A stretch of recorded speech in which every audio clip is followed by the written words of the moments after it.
Bismillahirrahmanirrahim. Assalamualaikum warahmatullahi wabarakatuh. 30 hari berkisah. Kali ini akan membahas mengenai kisah orang-orang munafik pada zaman Rasulullah SAW. Di dalam Al-Quran, terdapat 2 surah yang membahas secara kental mengenai orang-orang munafik, yaitu surah Al-Munafikun dan surah At-Taubah. Nifak atau munafik dalam Islam adalah sifat seseorang yang selalu ingin menampakkan kebaikan dan berupaya untuk menyembunyikan kejujuran dan keburukan. Apabila kebenaran dibolak-balik, dusta dianggap biasa, khianat merajalela, ketahuilah bahwa fitnah besar sedang terjadi. Penyebabnya tak lain karena keberadaan orang-orang munafik.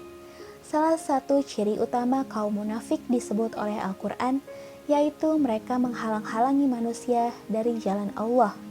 Munafik adalah orang yang berpura-pura mengikuti ajaran Islam, tetapi sebenarnya hati mereka memungkirinya. Munafik ini disebut orang yang nifak, atau ketidaksamaan antara lahir dan batin. Kaum munafik ini ternyata sudah ada sejak zaman Rasulullah SAW. Bahkan, zaman sekarang tak luput dari keberadaan orang-orang munafik. Sejarah seringkali berulang, hanya saja tokohnya berbeda. Dalam sirah nabawiyah, ketika syiar Islam menyebar di zaman Rasulullah SAW, muncullah golongan kaum munafik. Tokohnya bernama Abdullah bin Ubay bin Salul, pemuka penduduk Madinah. Dikisahkan, dedengkot munafik bernama Abdullah bin Ubay ini menebar propaganda dan api kebencian terhadap kaum muhajirin di hadapan kelompoknya. Kata Abdullah bin Ubay, kaum muhajirin telah membenci penduduk Madinah dan banyak dari mereka bermukim di kota Madinah. Dia menghasut dan tak henti menebar dusta. Perkataan Abdullah bin Ubay itu didengar oleh Zaid bin Arqam. Zaid kemudian menyampaikan kabar itu kepada pamannya dan kabar tersebut akhirnya sampai kepada Nabi Muhammad SAW. Saat itu, Rasulullah menanggapinya dengan akhlak yang sangat bijaksana. Beliau tidak memerintahkan untuk membunuhnya, bahkan beliau memperlakukannya dengan baik. Tak berapa lama, Abdullah bin Ubay menemui Rasulullah dan membantah bahwa dirinya berkata demikian.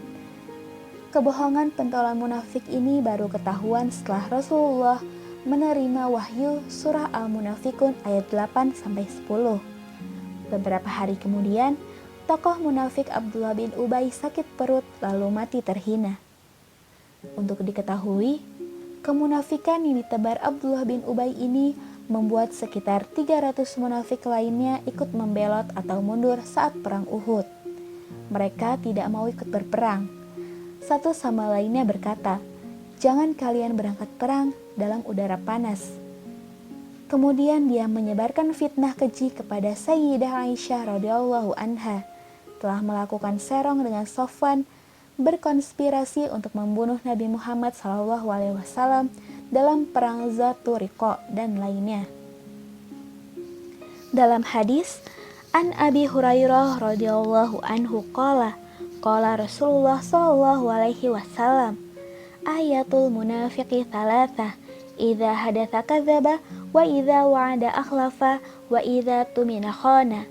Rawahul Bukhari wa Muslim.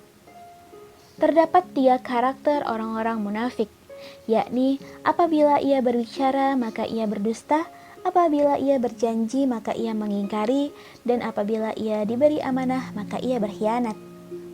Rasulullah SAW telah mengingatkan umat muslim akan bahayanya sifat munafik. Penyakit ini selain mencelakai diri sendiri juga membawa keburukan bagi orang lain. Rasulullah memerintahkan umatnya untuk berkata yang baik, yaitu jujur dalam memberitakan sesuatu sesuai hakikatnya. Berdusta termasuk salah satu perbuatan terkutuk, tercela, dan termasuk deretan dosa-dosa besar. Allah berfirman, terkutuklah orang-orang yang banyak berdusta. Quran Surat Az-Zariyat ayat 10.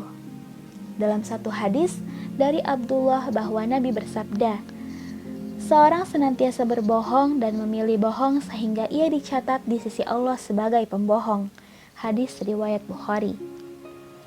Mengingkari janji termasuk perbuatan tercela dan salah satu tanda kemunafikan.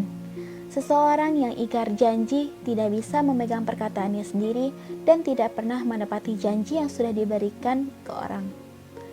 Allah berfirman, "Dan penuhilah janji, sesungguhnya janji itu pasti diminta pertanggungjawabannya." Quran Surat Al-Isra ayat 34. Hal yang dimaksud dengan al-fujur di sini adalah keluar dari kebenaran secara sengaja. Dia menjadikan yang benar menjadi keliru dan yang keliru menjadi benar. Ini yang membawanya kepada dusta. Dalam hadis disebutkan, sesungguhnya orang yang paling dibenci oleh Allah adalah penantang yang paling keras. Hadis riwayat Bukhari dan Muslim. Allah melarang keras perbuatan khianat atau amanah karena akan menghilangkan kepercayaan pada diri seseorang. Sebagaimana firman-Nya, "Wahai orang-orang yang beriman, janganlah kamu mengkhianati Allah dan Rasul, dan janganlah kamu mengkhianati amanah yang dipercayakan kepadamu, sedang kamu mengetahui." Quran Surat Al-Anfal ayat 27. Allah mengabadikan kaum munafik ini dalam satu surah Al-Quran bernama Al-Munafikun, surah ke-63 terdiri dari 11 ayat. Surah ini menjadi peringatan bagi kita betapa bahayanya sifat munafik. Dalam ayat pembuka surat ini, Allah berfirman, "Idza ja'akal munafiquna qalu nashhadu innaka la rasulullah wallahu ya'lamu innaka la rasuluh wallahu yashhadu innal munafiqina lakadzibun." Apabila orang-orang munafik datang kepadamu, mereka berkata, "Kami mengakui bahwa engkau adalah Rasul Allah, dan Allah mengetahui bahwa engkau benar-benar Rasulnya, dan Allah menyaksikan bahwa orang-orang munafik itu benar-benar pendusta." Quran Surat Al-Munafikun ayat 1. Di ayat berikutnya Allah berfirman, mereka menjadikan sumpah-sumpah mereka sebagai perisai, lalu mereka menghalang-halangi manusia dari jalan Allah. Sungguh betapa buruknya apa yang telah mereka kerjakan. Yang demikian itu karena sesungguhnya mereka telah beriman, kemudian menjadi kafir, maka hati mereka dikunci sehingga mereka tidak dapat mengerti. Dan apabila engkau melihat mereka, tubuh mereka mengagumkanmu. Dan jika mereka berkata, engkau mendengarkan tutur katanya. Mereka seakan-akan kayu yang tersandar. Mereka mengira bahwa setiap teriakan ditujukan kepada mereka. Mereka itulah musuh yang sebenarnya. Maka waspadalah terhadap mereka, Allah membinasakan mereka. Bagaimanakah mereka dapat dipalingkan dari kebenaran? Quran Surat Al-Munafikun ayat 4. Demikianlah sejarah kaum munafik dan ciri-cirinya sebagaimana dijelaskan Al-Quran dan hadis Nabi. Mudah-mudahan Allah Ta'ala memelihara kita dari sifat tercela ini. Amin ya Rabbal Alamin. Sekian dari saya, kurang lebihnya mohon maaf. Wassalamualaikum warahmatullahi wabarakatuh.